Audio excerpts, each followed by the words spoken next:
Assalamualaikum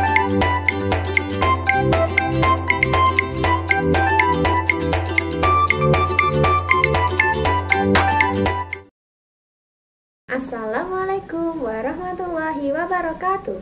Selamat pagi soli dan solihah semua. Apa kabar kalian semua? Semoga kalian semua selalu dalam keadaan sehat ya. Hari ini bertemu kembali dengan saya Usika dengan mata pelajaran PPKN. Hari ini kita akan belajar bersama-sama. Silahkan disimak baik-baik ya.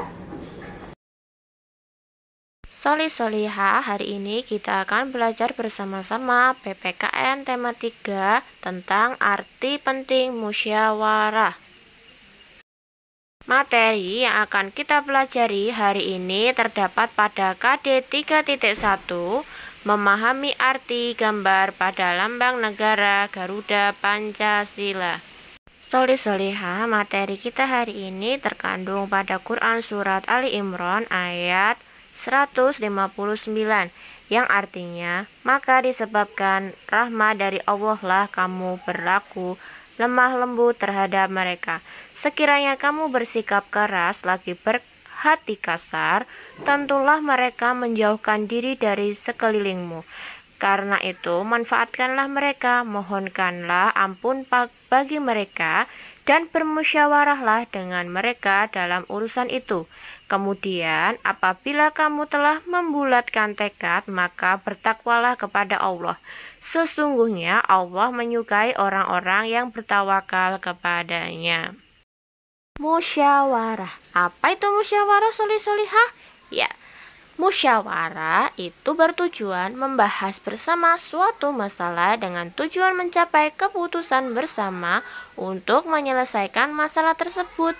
Jadi Soli Solihah, ketika ada suatu masalah maka diperlukannya musyawarah ya. Ketika kita melaksanakan musyawarah, di situ nanti kita akan menemukan solusi untuk mengatasi masalah yang sedang ada pada kita.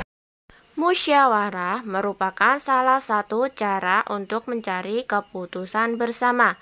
Apa yang terjadi jika keputusan langsung diambil tanpa musyawarah sebelumnya?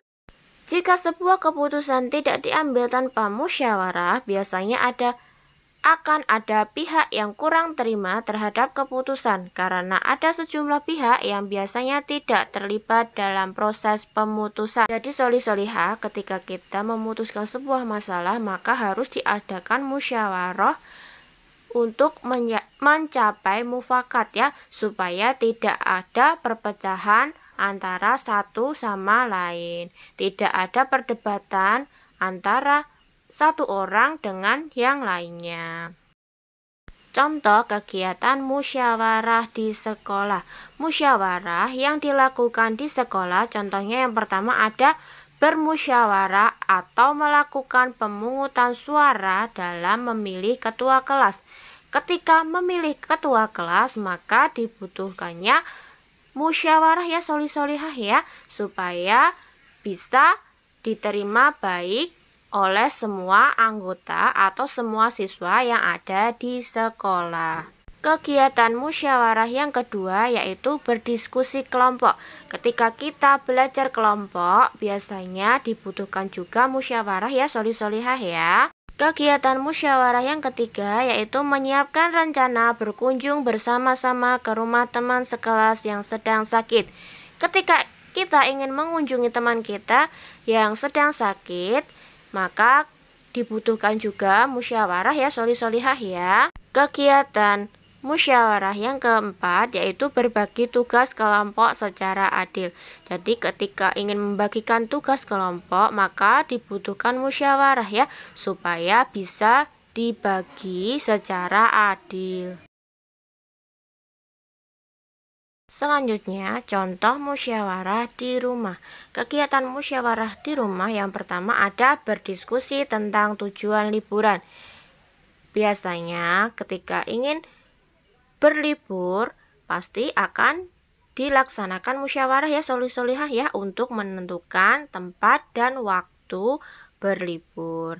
Yang kedua yaitu berdiskusi tentang rencana mengunjungi nenek. Nah, di sini bertujuan untuk menentukan waktunya ya soli-solihah ya, waktu yang tepat di mana semuanya bisa. Selanjutnya, kegiatan musyawarah yang ketiga yaitu mendiskusikan pembagian tugas rumah seperti menyiram tanaman dan memberi makan hewan peliharaan.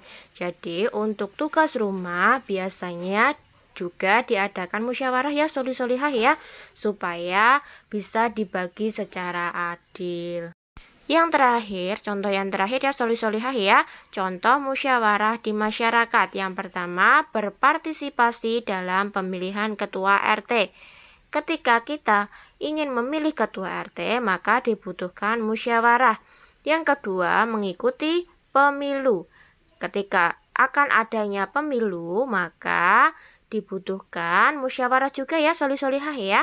Yang terakhir, yang ketiga, ikut rapat RT untuk menggalang dana bagi tetangga yang sedang mengalami musibah. Dan yang terakhir, di sini Usika mempunyai tugas untuk kalian. Kalian kerjakan di buku PDR kalian masing-masing, kemudian kalian foto dan kalian kirimkan ke Google Form yang sudah Usika buat. Oke, cukup sekian dari Usika. Apabila ada yang bingung atau perlu dipertanyakan, bisa tanyakan langsung ke Usika ya. Wassalamualaikum warahmatullahi wabarakatuh.